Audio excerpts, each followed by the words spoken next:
chers étudiants, mesdames et messieurs, chers frères et sœurs, permettez-moi de commencer cette conférence par une histoire, celle d'une jeune fille prénommée Néné Binta, originaire du village de Djilakunda dans le département de Bignona.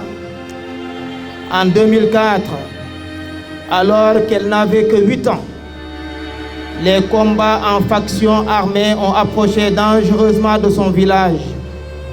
Son père paysan a décidé de fuir avec toute la famille. En quelques heures, ils ont tout abandonné, les champs, la case familiale, les souvenirs.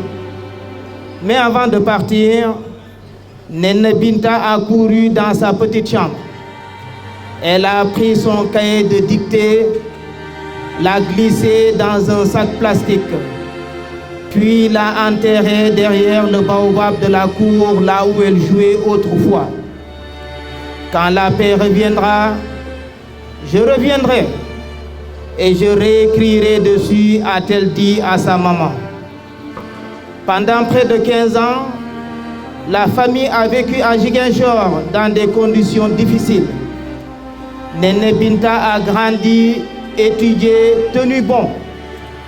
Elle est devenue institutrice avec un rêve intact, enseigner un jour dans son propre village. En 2022, avec le retour progressif de la sécurité, Djilakunda a rouvert et Néné est revenue.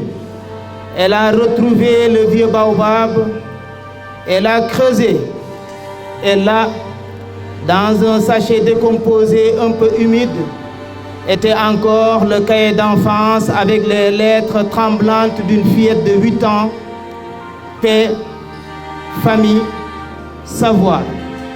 Aujourd'hui, Néné Binta est la maîtresse d'école du nouveau bâtiment construit par l'État à Djilakunda. Elle enseigne à des enfants qui, comme elle, veulent écrire leur avenir sur des cahiers qu'ils n'auront plus besoin d'enterrer. Cette histoire, ce n'est pas seulement celle de Néné, c'est celle de toute une région, de toute une jeunesse qui refuse l'oubli, qui transforme la douleur en espoir, le déracinement en enracinement. Et c'est exactement là que commence notre conférence.